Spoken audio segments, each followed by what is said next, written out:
শুভ সন্ধ্যা বন্ধুরা। আমি ঝিমলি চলে এসেছি নতুন একটি গল্প নিয়ে। ঝিমলির সাথে রহস্য গল্প। আজকের গল্প মৃত্যু মাদকতাময়। কলমে তনিমা বসু। চলুন শুনি মৃত্যু মাদকতাময়। গল্পটি ভালো লাগলে লাইক করবেন, অনেক শেয়ার করবেন এবং অবশ্যই আপনাদের মতামত জানাবেন। আর যারা চ্যানেলটি এখনও সাবস্ক্রাইব করেননি তাদের কাছে অনুরোধ রইল চ্যানেলটি সাবস্ক্রাইব করার। যারা চ্যানেলটি ইতিমধ্যেই সাবস্ক্রাইব করেছেন তাদেরকে আমার অনেক ধন্যবাদ। শুরু হচ্ছে মৃত্যু মাদকতাময়। রাতের শহর। রাত 11টা। থানায় খবর এলো একটা গাড়ি অ্যাক্সিডেন্ট করেছে, 4 জন আহত। ব্যাপারটা সরেজমিনে দেখতে গিয়েছিল ডালিয়া 4 জন কনস্টেবলকে সঙ্গে নিয়ে, ইন্সপেক্টর রতন বসাকের নির্দেশে। সব কাজ মিটিয়ে ফিরতে ফিরতে রাত 12টার কাঁটা প্রায় ছুঁতে যাচ্ছে ঘড়ি। এটা বড় লোকদের বিগড়া হওয়া অওলাদদের কাণ্ড হয়েছিল আর কি। সুইফট ডিজায়ার গাড়িখানা 150 মাইল স্পিডে এসে ধাক্কা মেরেছে একটা টয়োটা ক্যামরিকে। 4 জন আহত। ফেরার পথে আনন্দনগরে চোখ চলে গেল হিডেন বিট ক্লাবের দিকে। ভেতর থেকে যেন হালকা আলোর আভাস আসছে, কিন্তু এই ক্লাবগুলো রাত 11টা পর্যন্ত খোলা রাখার পারমিশন দেওয়া আছে। ডালিয়ার নির্দেশে পুলিশের জিপ দাঁড়িয়ে গেল ক্লাব থেকে একটু এগিয়ে। কনস্টেবলদের নিয়ে ডালিয়া এগিয়ে গেল ক্লাবের দিকে। ক্লাবে ঢুকে দেখলো একটা আলো আঁধারি ধোঁয়া ধোঁয়া পরিবেশ করে রাখা হয়েছে। এই আলোর সামান্যই বাইরে যাচ্ছে। ডালিয়া দেখলো ডিজের সঙ্গে ছেলেমেয়েরা নাচানাচিতে ব্যস্ত। তবে ক্লাবে পুলিশের পদার্পণের খবর ঠিক জায়গা মতো পৌঁছে গেছে। একজন ব্যক্তি খুব দ্রুত এগিয়ে এলেন ডালিয়াদের দিকে। Hello madam, please come, what can I do for you? ভদ্রলোককে ক্লাবের ম্যানেজার বলেই মনে হলো। ডালিয়া বলল, রাত 12টা বাজতে দেরি নেই, ক্লাব খোলা কেন তাই দেখতে এলাম। ম্যাডাম, ক্লাব 11টাতেই বন্ধ হয়ে যায়। আজ একজন বার্থডে পার্টির জন্য বুকিং করেছিল, ওদের রিকোয়েস্টেই খোলা রাখতে হয়েছে। আমি এক্ষুনি বন্ধ করার ব্যবস্থা করছি। ক্লাবের মালিক জানে এত রাত পর্যন্ত ক্লাব খোলা? ডালিয়া জানতে চাইল। মানে ম্যাডাম, ওনাকে একটু ডেকে দিন তো। হ্যাঁ, উনি তো এখন ক্লাবে নেই ম্যাডাম। কল করুন, কথা বলবো। ম্যানেজার একটা নম্বরে ফোন করলেন। ফোন বেজে গেল, কেউ তুলল না। ম্যাডাম, উনি তো ফোন রিসিভ করছেন না। ঠিক আছে, ওনার ফোন নাম্বারের অ্যাড্রেসটা আমাকে দিন, আর ক্লাব রাত 11টার পর আর খোলা রাখবেন না। এই পর্যন্ত বলে ডালিয়া ওখান থেকে বেরিয়ে এলো। পুলিশের জিপ এগিয়ে চলল। জিপে বসে কার্ডটা দেখতে দেখতে ডালিয়া দেখলো অ্যাড্রেসটা ওদের ফেরার পথেই পড়বে। ডালিয়ার ভেতরে একটা অদ্ভুত ইচ্ছা কাজ করতে লাগলো। ভাবলো ফেরার পথে একবার এই ঠিকানাতে ঢুঁ মেরে গেলে কেমন হয়। কিন্তু রাত অনেক হয়েছে। ভদ্রলোকের বাড়ি এই সময় পুলিশ এলে সেটা বেশ অস্বস্তির কারণ হয়ে যায়। কিন্তু ডালিয়ার মধ্যে একটা অদ্ভুত আকর্ষণ কাজ করলো। ডালিয়ার ইচ্ছা শক্তি চুম্বকের মতো তাকে টেনে নিয়ে গেল কার্ডে লেখা ঠিকানার দিকে। গাড়িতে থাকা কনস্টেবল, গাড়ির ড্রাইভার সবাই অবাক হলেও ডালিয়ার মুখের ওপর কেউ কিছু বলল না। ডালিয়া ওই ঠিকানা অনুসরণ করে যে বাড়ির সামনে গিয়ে দাঁড়ালো সেটা একটা বাংলো প্যাটার্নের বিরাট বড় বাড়ি। বিশাল বড় গেট। গেটে নক করতে সাড়া এলো। ইতনি রাত গয়ে কৌন হ্যায় রে? গলা শুনে মনে হলো দারোয়ান নেপালি। ডালিয়া বলল, পুলিশ, গেটটা খুলে দাও। ভেতর থেকে বড় গেটের মধ্যে থাকা ছোট গেট খুলে দারোয়ান বেরিয়ে এলো। পুলিশের গাড়ি দেখে অবাক হলো। ডালিয়া বলল, গেটটা খুলে দাও হে, ভেতরে যাব। ছাড়কে একটু জিজ্ঞেস করি ফোন করে। গেট খুলে তোমার ছাড়কে ফোন করো, ধমক দিয়ে বলল ডালিয়া। পুলিশের ধমককে অগ্রাহ্য করতে পারল না বাহাদুর। গেট খুলে দিল। গেট দিয়ে ঢুকে চওড়া রাস্তা পেরিয়ে বাড়ির মূল দরজায় গিয়ে কলিং বেল দিল ডালিয়া। দরজা খুলল একটি মেয়ে। মনে হয় দরোয়ানের ফোনের সৌজন্যে এতক্ষণে ভেতরে পুলিশ আসার খবর পৌঁছে গেছে। ঘরের ভেতর পা দিতেই যে সুপুরুষ ব্যক্তির মুখোমুখি হতে হলো তিনিই যে বাড়ির মালিক তা আর বলে দিতে হয় না। সুপুরুষ ব্যক্তি বেশ ভরাট গলায় সামান্য বিরক্তি মিশিয়ে বললেন, কি ব্যাপার ম্যাডাম, আপনারা এখানে এখন?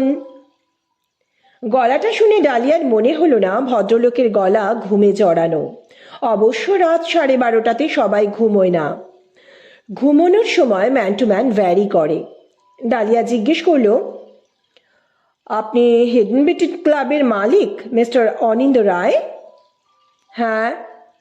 আপনার ক্লাব রাত 12টাতেও খোলা ছিল, রাত 11টার বেশি খোলা রাখার পারমিশন নেই। হ্যাঁ ম্যাডাম, আমি সন্ধেবেলা ক্লাবে গেছিলাম, একটি ছেলের বার্থডে পার্টি ছিল আজ, শুনে এসেছি। আমি 8টায় চলে এসেছি। ছেলে মেয়েরা হয়তো আনন্দ করবে বলে আরও কিছুক্ষণ খোলা রাখার জন্য রিকোয়েস্ট করেছে, তাই খোলা ছিল। রিকোয়েস্ট করলেই খোলা রাখা ঠিক নয়, ওদের বয়স কম, ওরা তো আনন্দ করতে চাইবেই। আপনার ক্লাব আপনাকেই নিয়ন্ত্রণ করতে হবে। 11টাতে ক্লাব বন্ধ হলে অন্তত রাত 12টাতে ওরা বাড়ি ফিরবে।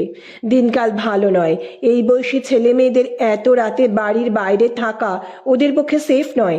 আপনি ক্লাবের মালিক, এটা আপনাকেই দেখতে হবে। আপনাকে আপনার ক্লাবের ম্যানেজার কল করেছিলেন আমার সামনে, আপনি ফোন রিসিভ করেননি, তাই এত রাতে আপনার বাড়ি এলাম। হ্যাঁ, আমার ফোনটা সাইলেন্ট মোডে আছে, আমার মিসেসের শরীর ভালো নেই, ঘুমোচ্ছে তাই। কি হয়েছে আপনার মিসেসের? ডালিয়া জানতে চাইল। রাত 9টা নাগাদ খুব বুকে ব্যথা করছিল, অ্যান্টাসিড খেয়েও কমলো না, ডক্টর এসে একটা ইঞ্জেকশন দিলেন, এখনো ঘুমোচ্ছে, তাই ফোন সাইলেন্ট মোডে আছে।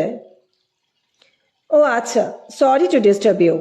আজ চলি, ভবিষ্যতে ক্লাবের বিষয়টা একটু খেয়াল রাখবেন। Good night. ঠিক আছে ম্যাডাম, ভবিষ্যতে এই বিষয়ে সতর্ক থাকব। Good night. ডালিয়া বেরিয়ে এলো। পরের দিন সকাল 8টা নাগাদ ডালিয়া ওই রাস্তা দিয়ে যাচ্ছিল একটা চুরির কেসের তদন্তে। যেতে যেতে অনিন্দ রায়ের বাড়ির সামনে লোকজন দেখে গাড়ি দাঁড় করালো ডালিয়া। মানুষের জটলার মধ্যে থেকে একজনকে জিজ্ঞেস করলো, কি হয়েছে ভাই এখানে? এই বাড়িতে একটা দুর্ঘটনা ঘটেছে, অনিন্দ রায়ের স্ত্রী সুতোপাড়ায় মারা গেছেন। বেশি বয়স না, বছর 40-42 হবে, তাই পাড়ায় শোকের ছায়া নেমেছে। পুলিশের পোশাকে ডালিয়াকে দেখে বেশ সম্ভ্রমের সঙ্গে একটি ছেলে বলল। অনিন্দ রায় নামটা শুনে ডালিয়ার মাথায় বিদ্যুৎ খেলে গেল। গতকাল রাতেই অনিন্দ রায়ের মুখে শুনেছিল তার স্ত্রীর শরীর খারাপ। সে আবার ওই ব্যক্তিকে জিজ্ঞেস করল, হিডেন বিউটি ক্লাবের মালিক অনিন্দ রায়? হ্যাঁ ম্যাডাম, ঠিক তাই। ওনার মিসেস কিভাবে মারা গেলেন? শুনলাম তো হার্ট অ্যাটাকে মারা গেছেন। ও, ওনার কি হার্টের অসুখ ছিল? তা জানি না ম্যাডাম, সুতোপাদি এখানে একটা কলেজে পড়ান, ওনাকে যেতে আসতে দেখেছি, গাড়িতে যাতায়াত করতেন, তাই কথাবার্তা খুব একটা হতো না, দেখে অসুস্থ বলে কিছু মনে হয়নি। তবে শরীরের ভেতরে কোনো অসুখ থাকলে তা তো বাইরে থেকে দেখে বোঝা যায় না। ঠিক আছে। কথা বলতে বলতে ডালিয়ার চোখ চলে গেল একটা অটোর দিকে। গাড়িটা এসে দাঁড়ালো অনিন্দ রায়ের বাড়ির সামনে। গাড়ি থেকে 5 জন ব্যক্তি নেমে এলেন, 3 জন ভদ্রমহিলা ও 2 জন ভদ্রলোক। ডালিয়া নজর করে দেখলো ওই 3 জনের মধ্যে একজনকে ও চেনে। শ্রীতমা, কলেজে ডালিয়ার সাথে পড়ত। ডালিয়া ওর সঙ্গে যে ছেলেটি কথা বলছিল তাকে বলল, ওই অটো থেকে যারা নামলেন তাদের আপনি চেনেন? না ম্যাডাম, তা চিনি না, ওনারা রিলেটিভ হতে পারেন, আবার সুতোপাদির কলিগও হতে পারেন। আপনি ওই স্লেট কালারের চুড়িদার পরা মেয়েটিকে একটু ডেকে দেবেন। হ্যাঁ ম্যাডাম, ডেকে দিচ্ছি বলে ছেলেটি এগিয়ে গেল। 5 জনের দলটি তখন বাড়ির মধ্যে ঢুকে পড়েছে। ছেলেটি গিয়ে স্লেট কালারের চুড়িদার পরা শ্রীতমাকে ডেকে নিয়ে এলো। শ্রীতমা পুলিশের পোশাক পরা ডালিয়াকে দেখে যুগপৎ বিস্মিত ও আনন্দিত, কিন্তু আনন্দের রেশ বেশিক্ষণ থাকলো না। বলল, সুতোপাদি হঠাৎ করে চলে গেলেন, খবর পেয়ে আমরা এসেছি। সুতোপাড়ায় তোর কে হন শ্রীতমা? আমার কলিগ, আমরা একই কলেজে পড়াই, ডিপার্টমেন্ট আলাদা হলেও সুতোপাদির সঙ্গে আমার সম্পর্ক খুব ভালো। ওনার হার্টের প্রবলেম ছিল, তুই জানিস কিছু? সেরকম তো কিছু শুনিনি রে ডালিয়া, তবে সুতোপাদের সাইনাস ছিল, মাঝে মাঝে খুব কষ্ট পেত। ডালিয়া, এখন আমি ভেতরে যাই, তোর ফোন নাম্বারটা দে, আমি তোকে কল করে নেব। অনেকদিন পর তোর সাথে দেখা হলো, অনেক কথা আছে। দাঁড়া, নাম্বারটা দিচ্ছি, আমাকে মিস কল দে, আমিও তোর নাম্বারটা সেভ করে নিচ্ছি, ডালিয়া বলল। শ্রীতমা বাড়ির ভেতরে চলে গেল। ডালিয়াও এগিয়ে গেল যে কেসটা রতন বসাক তদন্ত করতে দিয়েছেন সেই দিকে। অনেকদিন পর কলেজের বন্ধুর সঙ্গে দেখা, একদিন যেতে হবে, জমিয়ে আড্ডা দিতে হবে। এই পেশায় সময়ের বড় অভাব, কিন্তু সময় বার করতে হবে নিজেকে ফ্রেশ করার জন্য। তবে ডালিয়ার মনে কি যেন একটা খচখচ করতে লাগলো। বিকেল 4:30 বাজে। হ্যান্ডব্যাগটা টেবিল থেকে তুলে নিল সুতপা, আর ডান হাতে ঝুলিয়ে নিল একটু ভারী একটা ব্যাগ, যাতে ইংলিশ অনার্সের ফার্স্ট সেমিস্টারের ইন্টারনাল টেস্টের খাতা ভর্তি। কলেজ গেট থেকে বেরিয়ে দেখল সুমিত গাড়ি নিয়ে দাঁড়িয়ে আছে। গাড়িতে উঠে বসলো সুতপা। গাড়ি গিয়ে দাঁড়ালো একটা বাংলো প্যাটার্নের বিশাল বড় বাড়ির গেটে। দরোয়ান গেট খুলে দিতে গেট খুলে ঢুকে বাড়ির ভিতর দুপাশে পুষ্পশোভিত চওড়া রাস্তা ধরে গাড়ি গিয়ে দাঁড়ালো পোর্টিকোর নিচে। বাড়ির সদর দরজা খুলে দিল রাধিকা। হাতের খাতার ব্যাগটা নিল। সুতপা ঘরে ঢুকে ফ্রেশ হতেই রাধিকা এসে হাতে ধরিয়ে দিল অল্প বিট নুন আর পুদিনা পাতা দেওয়া সুতপার পছন্দের লস্যি। এরপর হালকা একটু খাবার খেয়ে সুতপা নিজের ঘরে এলো। রাধিকাকে বলল খাতার ব্যাগটা তার ঘরে পৌঁছে দিতে। রাধিকা ব্যাগটা দিয়ে গেলে সুতপা বিছানায় আধশোয়া হয়ে হাত দিল মোবাইলের কিপ্যাডে, কানে দিল ইয়ারবাডস। কথা চলল কিছুক্ষণ। মায়ের খবর নিল, পিসিমণিকে ফোন করলো। তারপর রাধিকাকে একটু ব্ল্যাক কফির কথা বলে খাতার ব্যাগটা টেনে নিয়ে খাতা খুলে বসল। অনিন্দর ফেরার সময়ের কোনো ঠিক থাকে না।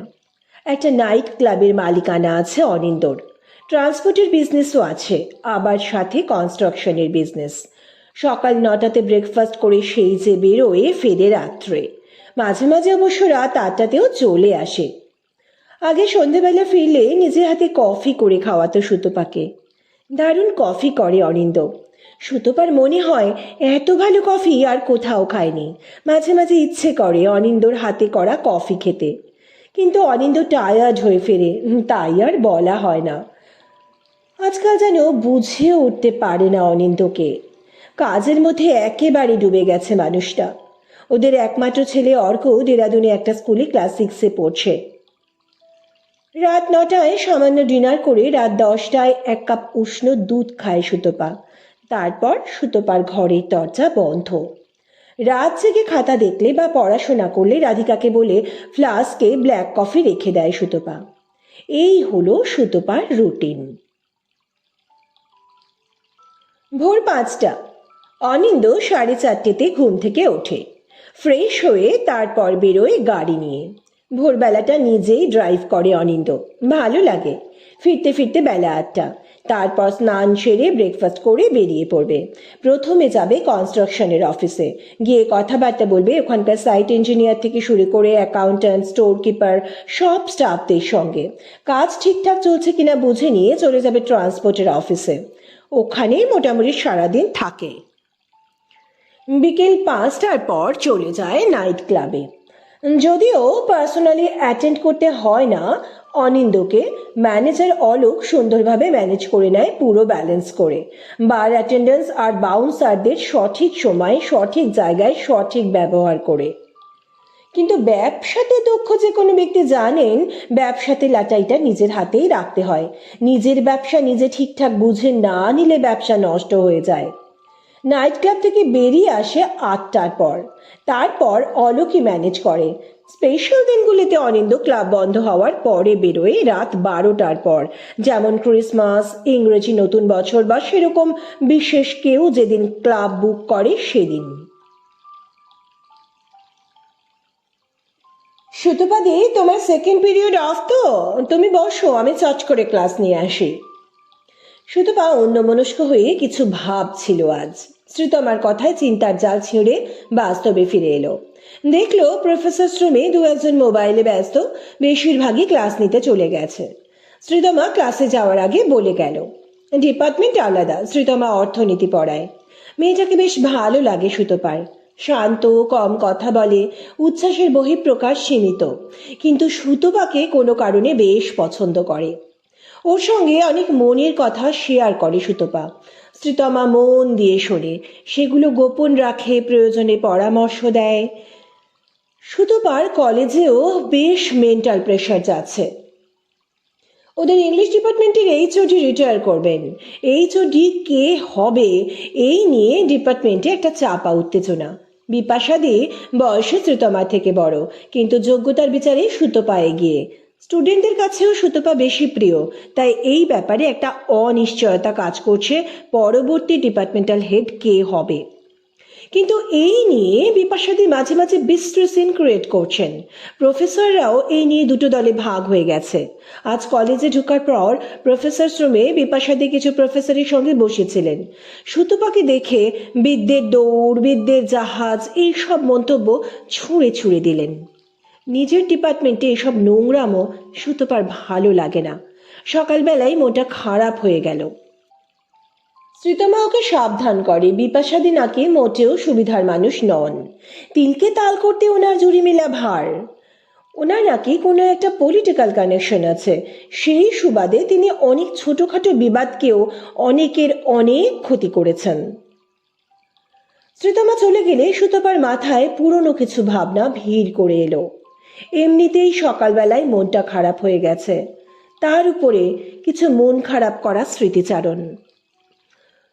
শ্রীতমার মনে এলো অনিন্দর সাথে পরিচয়ের অগ্রগতি, ভালোবাসা, বিয়ে, এইসব। কলেজে পড়তে অনিতা ম্যাম ছিলেন সুতপাদের খুব প্রিয় এবং কাছের মানুষ।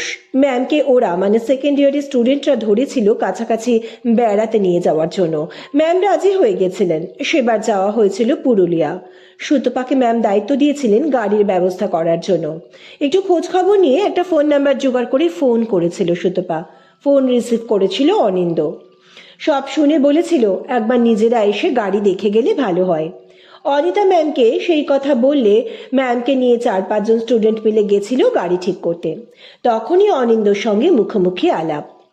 ট্যুর থেকে ফেরার পর অনিন্দ ব্যক্তিগতভাবে সুতপাকে ফোন করেছিল। কি ম্যাডাম, ট্যুর কেমন হলো? গাড়ি কোনো ট্রাবল দেয়নি তো? এইভাবেই আলাপ হয়েছিল সুতপা আর অনিন্দর। আলাপ ক্রমশ এগিয়ে গেল বন্ধুত্বে, তারপর বিশেষ বন্ধুত্বে, তারপর বিয়ের ডিসিশন। সুতপার ইচ্ছেকে সম্মান করেছিল অনিন্দ। ইংলিশে মাস্টার্স করে ডক্টরেট করতে করতে স্লেট ক্লিয়ার করে কলেজে জয়েন করে বিয়ের পেরিতে বসেছিল সুতপা। বিয়ের আগে যে সময়টা ওরা দেখা সাক্ষাৎ করতো, প্রায় ওরা চলে যেত লং ড্রাইভে। 3 ঘন্টা 4 ঘন্টার জন্য দূরে চলে যেত জনারণ্য থেকে। কি যে ভালো ছিল দিনগুলো। কতদিন হয়ে গেল ওরা একসাথে বেড়াতে বেরোয় না। মনটা কেমন যেন হয়ে গেল সুতপার। সুমিতকে ফোন করে বলে দিল গাড়িতে ফুয়েল ফুল করে নিতে। আজ 2টোয় ক্লাস শেষ সুতপার। কলেজের পর লং ড্রাইভে যাবে, অনেক দিন পর। ম্যাডাম, কোন দিকে যাবেন? সুমিত জিজ্ঞেস করল। আজ একটু লং ড্রাইভে যাব, আসানসোলের দিকে চলো। ঠিক আছে, চলুন। আসানসোল হয়ে মাইথন, কল্যাণেশ্বরী, পাঞ্চেত হয়ে ফিরে আসব। এই সুমিত ড্রাইভার হিসেবে জয়েন করার আগে থেকেই চেনে সুতপাকে। সুতপাও চেনে সুমিতকে। ওরা একই কলেজে একই ইয়ারে পাশ করেছে। সুতপা ইংলিশে অনার্স ছিল, সুমিত কোর্সে পাশ করেছিল। সুমিত খুব ভালো গান গাইতো। একবার কলেজ প্রোগ্রামে সুমিতের গান শুনে সুতপা ওকে অ্যাপ্রিসিয়েট করেছিল। তার কিছুদিন পর সুমিত ওকে জানিয়েছিল ও সুতপাকে ভালোবাসে, একসাথে বাকি জীবন কাটাতে চায়। সুতপা অসম্মতি জানিয়েছিল, কারণ সুমিতের প্রতি ওর এরকম কোনো অনুভূতি ছিল না। তারপর থেকে যতদিন কলেজে ছিল সুমিতকে সুতপা একটু এড়িয়েই চলত। সুতপার কলেজ আসার জন্য অনিন্দই ড্রাইভার নির্বাচন করেছিল। সুতপা মাথা ঘামায়নি, কিন্তু প্রথম দিন সুমিতকে দেখে ওর অস্বস্তি হয়েছিল। সুমিত অবশ্য পুরনো পরিচয় তোলেওনি, এই নিয়ে কোনো কথাও বলেনি। ম্যাডাম সম্বোধন করে সম্মান দিয়েই নিয়ে গিয়েছিল। তবুও প্রথম দিন বাড়ি ফিরে সুতপা অনিন্দকে বলেছিল ওর অসুবিধার কথা। যতই হোক সুমিত একসাথে পড়তো। সুমিত যে ওকে প্রপোজ করেছিল সেটা আর জানায়নি অনিন্দকে, কোনো বিশেষ কারণে নয়, অস্বস্তির কারণে। অনিন্দ বিশেষ গুরুত্ব দেয়নি, বলেছিল এটা তো হতেই পারে, অকারণে কাউকে কাজ থেকে বরখাস্ত করা উচিত নয়। আর এটা তো ভালো কথা যে সুমিত ব্যাচমেট ছিল, ও নিশ্চয়ই বেশি করে সুতপার খেয়াল রাখবে। সুতপা অনিন্দকে বলেছিল অনিন্দ ট্রান্সপোর্টের বিজনেসে যে সমস্ত ড্রাইভাররা কাজ করে তাদের সঙ্গে যদি সুমিতকে অল্টারনেট করে দেওয়া যায়, কিন্তু অনিন্দ রাজি হয়নি। ইদানিং সুতপা লক্ষ্য করছে সুমিত রিয়ার ভিউ মিরর দিয়ে প্রায়ই সুতপাকে দেখে। দৃষ্টিটা কেমন যেন লাগে সুতপার, গা শিরশির করে ওঠে। এছাড়া কোনো অসম্মান সুমিত অবশ্য করে না, তাই বিশ্বাস অবিশ্বাসের দোলাচলের মধ্যেও আজ খুব ইচ্ছে করছিল লং ড্রাইভে যেতে। গাড়ি ড্রাইভ করতে করতে সুমিতের মন ফিরে যায় অতীতে। সুমিত আর সুতপা এক কলেজে পড়ত। সুতপা ইংলিশে অনার্স, সুমিতের অনার্স ছিল না। সুতপার পাস সাবজেক্ট হিসেবে সোসিওলজি ছিল, সেখানেই দেখা হতো সুমিতের সঙ্গে। বেশ প্রাণবন্ত মেয়ে ছিল সুতপা। তখনই সুমিতের বুকের মধ্যে ঢেউ তুলে দিয়েছিল সুতপা। সুতপাকে দেখলেই বুক ঢিপঢিপ করতো সুমিতের, কিন্তু সামাজিক মর্যাদার বিপুল পার্থক্যের জন্য কোনোদিন সাহস হয়নি মনের কথা সুতপাকে বলার। পড়াশোনা পরীক্ষা উপলক্ষে সুমিতের সঙ্গে সুতপার অল্প স্বল্প কথা হতো। সুমিত ভালো গান গাইতো। একবার কলেজের প্রোগ্রামে সুমিতের গান শুনে প্রশংসা করেছিল সুতপা, আর তখনই স্বপ্ন দেখতে শুরু করে সুমিত। নিজেকে নিজেই বোঝাতে শুরু করে সামাজিক ও অর্থনৈতিক মর্যাদার পার্থক্য সত্ত্বেও কি ভালোবাসা গড়ে ওঠে না, পরিণতি পায় না? পায় পায়, ইতিহাস তার সাক্ষী।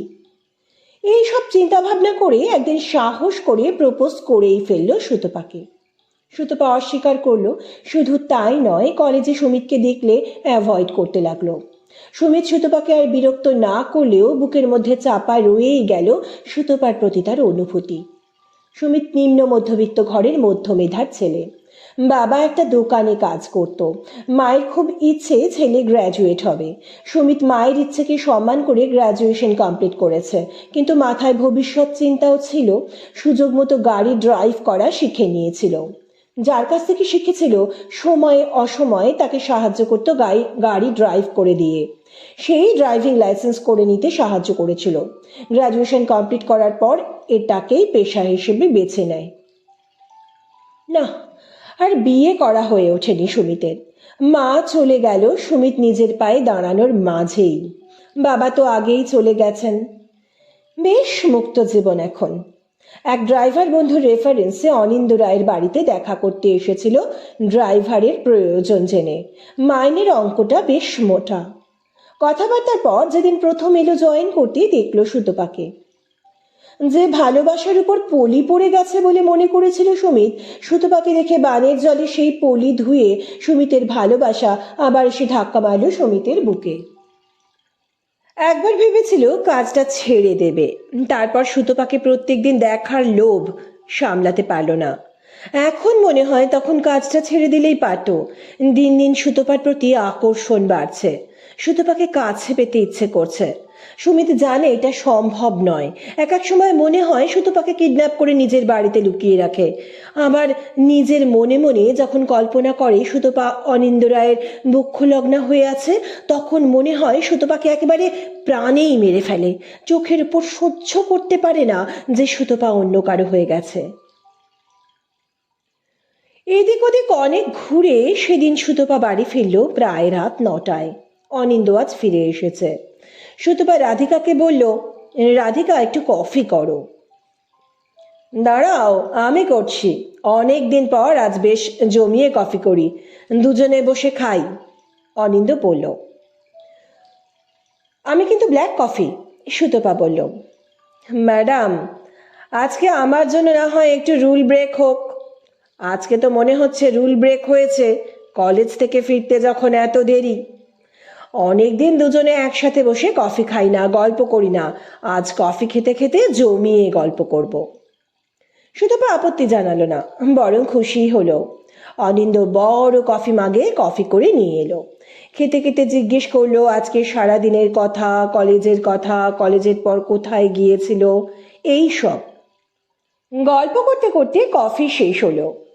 আজ অনেকক্ষণ ঘুরেছে সুতপা, পেটেও সেরকম কিছু দেয়নি। কফিটা খেয়ে মনে হয় গ্যাস ফর্ম করেছে, বুকে একটু ব্যথা করছে, আবার ঘুমও পাচ্ছে।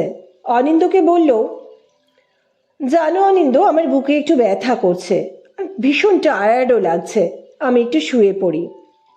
এই বলে বিছানায় গিয়ে শুয়ে পড়ল সুতপা। তারপরেই তার চোখে নেমে এলো ঘুম। থানায় বসে কিছু অফিসিয়াল কাজ সেরে নিচ্ছিল ডালিয়া। এমন সময় ফোনে টুংটাং হোয়াটসঅ্যাপ মেসেজ ঢুকলো। ডালিয়া ফোনটা নিয়ে দেখলো শ্রীতমার মেসেজ। ঘড়িতে দুপুর 1:30, মানে শ্রীতমার টিফিন ব্রেক চলছে। ডালিয়া চুপ করে মেসেজটা পড়ে নিল। শ্রীতমা লিখেছে, কাল একবার আয়, আমার কলেজ কাল ছুটি, জানি তোর সময়ের অভাব, তবু আয়। দুজনে খাওয়া দাওয়া আড্ডা যেমন জমবে তেমনই দরকারি কথাও হবে। এমন কিছু কথা আছে যা তোর পেশার সাথে যুক্ত। মেসেজটা পড়ে ডালিয়া কৌতূহলী হলো।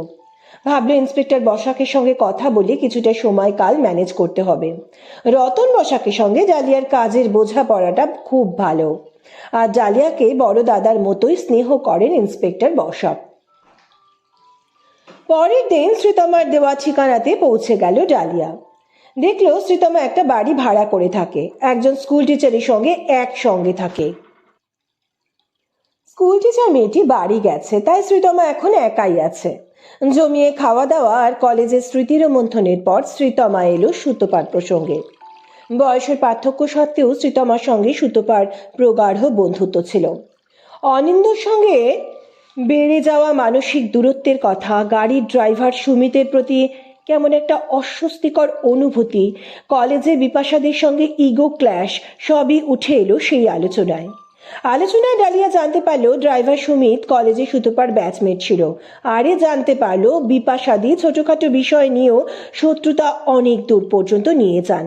কলেজে একজন অধ্যাপকের সঙ্গে অশান্তির জেরে সেই অধ্যাপককে রেপ কেসে ফাঁসিয়ে দেওয়ার চেষ্টা করেছিলেন এক ছাত্রের উপর চাপ সৃষ্টি করে। বিষয়টা নিয়ে অনেক দূর জল ঘোলা হয়েছিল। অবশেষে ওই ছাত্রী প্রিন্সিপালের কাছে গোপনে গিয়ে সব সত্যি বলে দেয়।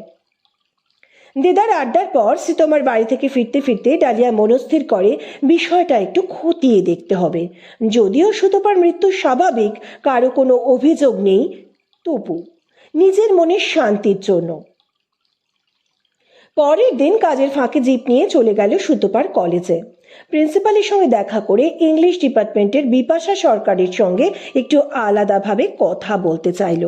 প্রিন্সিপাল ব্যবস্থা করে দিলেন। বিপাশা ম্যাডাম, সুতপা ম্যাডামের মৃত্যু নিয়ে আপনার সঙ্গে একটু কথা ছিল, ডালিয়া বলল।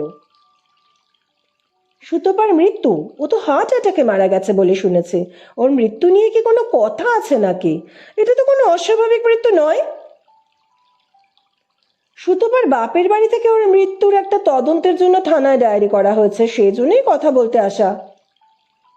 কিন্তু আমার সঙ্গে আলাদাভাবে কেন? বিপাশা সরকার বললেন। ম্যাডাম, এই চুরি হওয়া নিয়ে সুতপা ম্যাডামের সঙ্গে আপনার একটা ক্ল্যাশ তৈরি হয়েছিল, সে খবর আমরা জোগাড় করেছি। যেদিন সুতপা ম্যাডামের মৃত্যু হয় সেদিনও আপনি সুতপা ম্যাডামকে উদ্দেশ্য করে অপমানজনক কথা বলেছেন। এবার আপনি সোজাসুজি বলুন তো, ওনার মৃত্যুতে আপনার হাত কিভাবে কাজ করেছে? কি বলছেন বলুন তো আপনি? সামান্য এই চুরি হওয়া নিয়ে কখনো খুন হয় নাকি? হয় হয়, ব্যক্তি বিশেষে হয়। এরকম সামান্য মতানৈক্যের জেরে একজন অধ্যাপক সাংঘাতিক সামাজিক অবমাননা ও আইনি শাস্তির মুখোমুখি হচ্ছিলেন আপনার কারণে। একজন সম্মানীয় অধ্যাপককে আপনি রেপ কেসে জড়াতে চেয়েছিলেন, ছোটখাটো বাকবিতণ্ডা থেকেই, তাই না? মুখটা সাদা হয়ে গেল বিপাশা সরকারের। বললেন, হ্যাঁ, ঝোঁকের মাথায় সেবারে এরকম একটা কাজ করে ফেলেছিলাম বটে, কিন্তু বিশ্বাস করুন, পরে এ নিয়ে আমার অনুশোচনা শেষ ছিল না। এত অনুশোচনা যখন হয়েছিল, অথচ এবারে এই চুরি হবার মতো একটা সামান্য বিষয় নিয়ে সুতপা ম্যাডামকে আপনি সকলের সামনেই অনেক হ্যারাস করেছেন, তাই আপনার পক্ষে অনেক কিছুই করা সম্ভব বলেই আমার মনে হয়, ডালিয়া বলল। বিশ্বাস করুন, সুতপার মৃত্যুর ব্যাপারে আমি কিছুই জানি না। এগুলো ছোটখাটো কথাবার্তার মধ্যে সীমিত ছিল। দেখুন ম্যাডাম, এই কথাবার্তা মানুষকে মানসিক দিক দিয়ে অনেক ভেঙে ফেলতে পারে।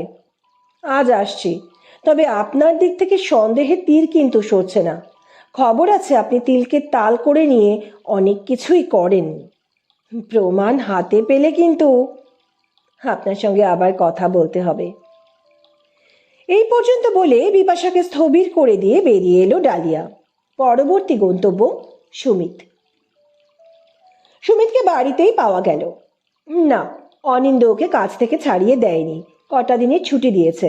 বলেছে অনিন্দ ট্রান্সপোর্টের বিজনেসে ওকে কাজ দেবে, কটা দিন সময় চেয়েছে। সুমিতের ঠিকানা জোগাড় করে ডালিয়া সুমিতের বাড়ি গেল। ছোটখাটো একতলা বাড়ি। দরজায় নক করলো ডালিয়া। ভেতরে গিয়ে দেখলো ঘরে একটা খাটে শুয়ে থাকার ছাপ স্পষ্ট। ডালিয়া বুঝলো ওর নক করার শব্দে খাট থেকে উঠে এসে দরজা খুলেছে সুমিত। সুমিতের চোখ মুখ লাল হয়ে আছে, চুরুস্কো খুস্কো। ডালিয়াকে পুলিশের পোশাকে দেখে একটু ঘাবড়ে গেল সুমিত। ম্যাডাম, কি হয়েছে? সুমিত, তুমি সুতোপাড়ায় গাড়ি চালাতে? হ্যাঁ ম্যাডাম, কি হয়েছে? ওনার মৃত্যুর ব্যাপারে কথা ছিল তোমার সঙ্গে। ওনার তো হার্ট অ্যাটাকে মৃত্যু হয়েছে। ওনাদের ফ্যামিলি ফিজিশিয়ান ডেথ সার্টিফিকেট দিয়েছেন। এ ব্যাপারে আমি কি বলবো? ওনার বাপের বাড়ি থেকে ওনার মৃত্যুর তদন্তের জন্য থানায় ডায়েরি করা হয়েছে, তাই জিজ্ঞাসাবাদের জন্য এসেছি। জিজ্ঞাসাবাদ করতে গিয়ে ডালিয়া এটুকু মিথ্যাচার করছিল। বলুন, আমি কিছু জানলে বলবো, সুমিত বলল। যেদিন সুতোপাড়ায় মারা যান সেদিন উনি লং ড্রাইভে গেছিলেন। গাড়িতে উনি একা ছিলেন, তুমি ড্রাইভ করছিলে, ঠিক? হ্যাঁ। সেই সময় তুমি কিছু করোনি তো? আমি কি করব ম্যাডাম? রাস্তায় উনি কিছু খেয়েছিলেন? হ্যাঁ, শুধু চা খেয়েছিলেন। উনি গাড়ি থেকে নেমে খেয়েছিলেন না তুমি এনে দিয়েছিলে? উনি আমাকে এনে দিতে বলেছিলেন, এনে দিয়েছিলাম। ওই সময় চায়ে কি মিশিয়েছিলে? চায়ে কি মেশাবো ম্যাডাম? সেইটাই তো জানতে চাইছি। আপনি আমাকে মিথ্যে সন্দেহ করছেন ম্যাডাম। সন্দেহটা মিথ্যে নয় সুমিত। তুমি আর সুতোপাড়ায় একই কলেজে পড়তে, একই ইয়ারে পাশ করেছো। তুমি সুতোপাকে প্রপোজ করেছিলে, সুতোপা অ্যাকসেপ্ট করেনি, তোমার সঙ্গে দূরত্ব বাড়িয়ে দিয়েছিল। তুমি সেই সময় থেকেই ওকে পৃথিবী থেকে সরিয়ে দেবার চিন্তা করেছিলে। এতদিনে সেই সুযোগ পেয়েছো, সুযোগ আর হাতছাড়া করনি। কি ঠিক বলছি তো? না ম্যাডাম, পুরোটা ঠিক বলছেন না। আমরা এক কলেজে পড়তাম এটা ঠিক, কিন্তু আমি সুতপা ম্যাডামকে মারিনি। সুমিত সুতোপাড়ায় ডায়েরি লিখতেন। সেখান থেকে জানা গেছে যে গাড়ি চালাতে চালাতে রিয়ার ভিউ মিরর দিয়ে তুমি ওনাকে প্রায়ই দেখতে। তোমার চাউনির মধ্যে এমন কিছু থাকতো যাতে সুতপা ভয় পেতেন। ম্যাডাম, আমি গাড়ি চালাতে চালাতে সুতপা ম্যাডামকে দেখতাম, এ কথা সত্যি। হ্যাঁ, কি করি বলুন? আমি তো রক্ত মাংসে গড়া মানুষ, যাকে ভালোবাসি চোখের সামনে থাকলে চোখ চলে যায়। কিন্তু বিশ্বাস করুন, আমার কোনো খারাপ উদ্দেশ্য ছিল না। ম্যাডাম, আপনি অনিন্দ রায়ের গতিবিধির ওপর নজর রাখুন। কেন? অনিন্দ রায় কি করেছে? তোমার দিক থেকে নজর ঘোরানোর জন্য তুমি অনিন্দ রায়ের দিকে আঙুল তুলছ? ম্যাডাম, ক্ষমা করবেন, তবু বলছি, অনিন্দ রায় শহরের নামী ব্যক্তি। আপনারা ওনাকে কিছু বলবেন না। আমাদের মতো অসহায় মানুষদের টার্গেট করছেন। অসহায় আর নামি দামি কি আছে? আইনের চোখে সবাই সমান। তুমি এমন করে বলছো যেন অর্থনৈতিক দিক দিয়ে দুর্বল মানুষের কোনো অপরাধ করার সুযোগ হয় না। কেবল নামি দামি ব্যক্তিরাই অপরাধ করে। চলো আমার সঙ্গে থানায়। ম্যাডাম, আমাকে থানাতে নিয়ে যাবেন না, তাহলে আর কাজ করে খেতে পারবো না। আমি আপনাকে তদন্তের কাজে সব রকম সাহায্য করব। রাত 12টার আশেপাশে হেডেনবেট নাইট ক্লাব। অল্প বয়সী ছেলে মেয়েদের হই হুল্লোড় আর নাচানাচি চলছে। ডিজে একের পর এক গান বাজাচ্ছে, তালে তালে ছেলে মেয়েদের হাত পা নড়ছে উদ্দাম। একপাশে টেবিল চেয়ার সাজানো, নাচতে নাচতে কেউ কেউ একটু বসে ড্রিঙ্ক নিচ্ছে। একজন তরুণী কিছুক্ষণ নেচে একটা ড্রিঙ্ক নিয়ে বসে পড়ল চেয়ারে। আলো আঁধারি ঝিকিমিকির মধ্যে একটি যুবক এখন এসে ঢুকলো ক্লাবে। গানের তালে তালে পা কোমর দুলতে শুরু করলো। চলাফেরা স্বাচ্ছন্দ্য বলে দেয় যুবকটির এখানে নিয়মিত যাতায়াত আছে। কিছুক্ষণ পর যুবকটি টেবিলে এসে বসলো। একটা সিগারেট বানাতে লাগলো, কিছু একটা সিগারেটের মশলার সঙ্গে ঠুসে। তাকে সিগারেট বানাতে দেখে একটা অল্প বয়সী ছেলে এগিয়ে এলো নাচে বিরতি নিয়ে। যুবকটি ছেলেটিকে এগিয়ে দিল, সিগারেটটা ধরিয়ে দিল। ছেলেটি টান দিল সিগারেটে। আরেকটি ছেলে এগিয়ে এসে ওর হাত থেকে নিল সিগারেটটা। তারপর আরেকটি ছেলে। যুবকটি মাঝে মাঝেই সিগারেট বানাচ্ছে আর সেগুলো হাত বদল হয়ে ঘুরছে অল্প বয়সী ছেলে মেয়েদের মধ্যে। ঘরটি ধোঁয়ায় ভরে যেতে লাগলো। টেবিলে ড্রিঙ্ক নিয়ে বসে থাকা তরুণীটি মোবাইলে কিছু হোয়াটসঅ্যাপ করলো। ক্লাবের দরজা দিয়ে কয়েকজন ঢুকলো এবং ক্লাবের দরজা বন্ধ করে দিয়ে বন্ধ দরজার সামনে দাঁড়ালো। দরজা বন্ধ হয়ে গেছে দেখে সিগারেট তৈরি করা যুবকটি ঘুরে দাঁড়ালো, এগিয়ে এলো দরজার দিকে। দরজার সামনে দাঁড়ানো ব্যক্তিদের জিজ্ঞেস করলো, হ্যাঁ, হোয়াটস হ্যাপেনিং? তারা যুবকটির কথার কোনো উত্তর দিল না। যুবকটি আবার বলল, হে, কান্ট ইউ হিয়ার মি? ততক্ষণে নাইট ক্লাবের ম্যানেজার বেরিয়ে এসেছেন। ক্লাবের দরজার কাছে গিয়ে দাঁড়িয়ে থাকা ব্যক্তিদের একজনকে বললেন, হোয়াটস দ্য প্রবলেম স্যার? যে তরুণীটি টেবিলে ড্রিঙ্ক নিয়ে বসেছিল সে উঠে ম্যানেজারের কাছে এসে পকেট থেকে আইডেন্টিটি কার্ড বার করে দেখালো। ম্যানেজারের মুখ শুকিয়ে গেল। নজর করে দেখল আগের দিনের পুলিশের পোশাকে থাকা মেয়েটি আজ মড গার্লের ড্রেস আপ করে ক্লাবে এসেছে।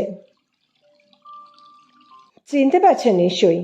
আপনাকে বলেছিলাম রাত 11টার মধ্যে ক্লাব বন্ধ করতে। ক্লাব খোলা। এমন ব্যবস্থা করেছেন যাতে বাইরে থেকে আলোর আভাস না পাওয়া যায়। ডালিয়া বলল, ম্যাডাম, আমি কর্মচারী মাত্র, স্যারের নির্দেশেই এখানে সব হয়। স্যারের নির্দেশে? ম্যাডাম আসেন না? কোন ম্যাডাম? স্যারের মিসেস তো এক্সপায়ার করে গেছেন আর উনি কোনোদিনই ক্লাবে আসেননি। উনি পছন্দ করতেন না। থাক, আর অভিনয় কাজ নেই।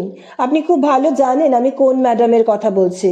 পিউ ম্যাডাম এই ক্লাবে একেবারে আসেন না। আপনার স্যারকে অ্যারেস্ট করা হয়েছে, আপনাকেও অ্যারেস্ট করা হবে। যদি সাহায্য করেন আপনার দিকটা আমি দেখব। আর ক্লাবে ছেলেমেয়েরা যে সিগারেট খাচ্ছে তার স্যাম্পলটা আমায় দিয়ে দিন। হ্যাঁ, পিউ ম্যাডাম এই ক্লাবে আসার আগে এখানে সবাই সন্ধেবেলা খেতে আসতো। ডিজের সঙ্গে নাচতো ছেলেমেয়েরা, হই হই আনন্দ করে রাত 10টার মধ্যে ফিরে যেত। পিউ ম্যাডামও আসতেন এই ক্লাবে। স্যারের সঙ্গে আলাপ করলেন। তার কিছুদিন পর থেকে স্পেশাল সিগারেট খাওয়া শুরু হলো ক্লাবে। পিউ ম্যাডাম ছেলে মেয়েদের এই নেশা ধরালেন। এখন উনি নিজে আসেন না, ওই ছেলেটি আসে বলে যে ছেলেটি সিগারেট বানিয়ে দিচ্ছিল তাকে দেখালো। ঠিক আছে, এখন আপনি চলুন আমার সাথে, ডালিয়া বলল। দরজার সামনে দাঁড়িয়ে থাকা ব্যক্তিদের একজনের দিকে ঘুরে বলল, শুভ, স্যাম্পল কালেক্ট করে নাও। সেদিন রাত্রেই অ্যারেস্ট হলেন অনিন্দ রয় আর পিউ দত্ত। অভিযোগ সুতপা রায়কে ঠান্ডা মাথায় পরিকল্পনা করে খুন এবং ড্রাগের বিজনেস। সকালে খবরটা ছড়িয়ে পড়তেই ডালিয়ার ফোনে ফোন এলো শ্রীতমার নাম্বার থেকে। ডালিয়া জানতো এটা আসবেই। ইন্সপেক্টর বসাককে বলেই রেখেছিল ওর এক বন্ধু আসবে থানাতে। সেই মতো শ্রীতমাকে বলল, তুই চলে আয় থানায়, আমি আছি, কথা হবে। চোখ মুখ অন্ধকার করে ঝুঁকল শ্রীতমা।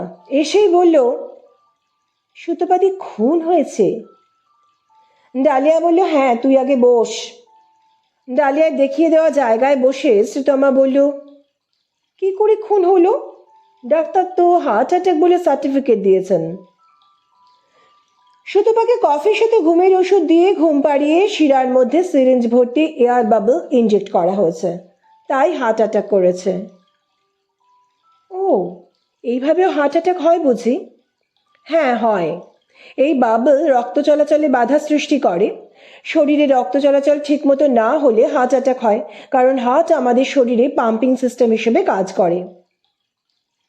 কিন্তু সুতপাদের দেহ তো দাহ করা হয়ে গেছে, এসব প্রমাণ করবে কি করে? আর তুই বুঝলিই বা কি করে? বলছি, আমাকে সম্পূর্ণ সাহায্য করেছে সুমিত। সুমিত সুতপাকে দেখতো। ও লক্ষ্য করেছিল সুতপা দিন দিন বিষণ্ণ হয়ে যাচ্ছে। সফল কেরিয়ার, সুপুরুষ অর্থবান স্বামী, সুন্দর সন্তান সব থাকা সত্ত্বেও কেন সুতপা মনমরা হয়ে যাচ্ছিল তা জানার ইচ্ছে হয়েছিল সুমিতের। ও অনিন্দকে ফলো করতে থাকে। সকালবেলা অনিন্দ ভোর 5টায় গাড়ি নিয়ে বেরোয় আর 8টায় ফেরে। ওই 3 ঘন্টা ও কোথায় যায় দেখতে গিয়ে সুমিত দেখে যে ওই সময়টা ও পিউ দত্ত নামে একজনের ফ্ল্যাটে যায়। পিউ দত্ত এখানে কয়েক বছর এসেছে। ও একজন ড্রাগ পেডলারের এজেন্ট। এখানে ড্রাগের ব্যবসা তৈরি করতে এসেছে। এখানে এসে হেডেনবিট ক্লাবে যাতায়াত শুরু করে। আলাপ করে অনিন্দ রায়ের সঙ্গে। অল্প সময়ে মোটা টাকা অর্জনের রাস্তার কথা বলে এই ক্লাবে ছেলে মেয়েদের মধ্যে ড্রাগ সাপ্লাই করে, ছেলে মেয়েদের মধ্যে ধরিয়ে দেয় ড্রাগের নেশা। অল্প সময়ে বিপুল অর্থই শুধু নয়, পিউ ধীরে ধীরে গ্রাস করে অনিন্দকেও। ও এবার একটা নিশ্চিন্ত জীবন চাইছিল, তাই প্ল্যান করে সুতপাকে পৃথিবী থেকে সরিয়ে দেওয়ার। যেদিন সুতপা লং ড্রাইভে গিয়েছিল সেদিনই ওকে ওরা মারার প্ল্যান করেছিল। সেটা অবশ্য কাকতালীয় ছিল। অনিন্দর হাতে তৈরি কফি খেতে সুতপা ভালোবাসে। সেই সুযোগকে কাজে লাগিয়ে অনিন্দ ঘুমের ওষুধ দেয়, ঘুমিয়ে পড়লে ইঞ্জেকশন। ঘটনাচক্রে আমি ওই দিনে হেডেনবিট ক্লাব থেকে ওনার বাড়ি আসি। কথা প্রসঙ্গে উনি জানান ওনার মেসেসের বুকে ব্যথা করছিল, বাড়াবাড়ি হয়েছিল। ডক্টর এসে ইঞ্জেকশন দিয়ে গেছেন। তখন আমার সন্দেহ হয়নি।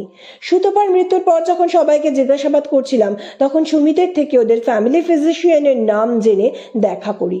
উনি জানান ওনাকে ওই দিন রাতে কল করা হয়নি, ওনাকে কল করা হয়েছিল ভোর রাতে। সুতপার হাত পা ঠান্ডা হয়ে গেছে বলে ওনাকে কল করা হয়েছিল। উনি গিয়ে দেখেন সুতপা এক্সপায়ার করে গেছে। সুতপা লং স্লিভের নাইট ড্রেস পরেছিল, ইঞ্জেকশনের চিহ্ন ওনার চোখে পড়েনি। ব্যাস, এই শুনে অনিন্দ আর পিউকে আমি অ্যারেস্ট করে থানায় এনে জিজ্ঞাসাবাদ করি এবং তারপরে অনিন্দ এই সমস্ত কথাগুলি স্বীকার করেছে। আর ওদের বাড়ির কর্মসহায়িকা রাধিকা সাক্ষী আছে যে অনিন্দ সুতপাকে কফি করে দিয়েছিল।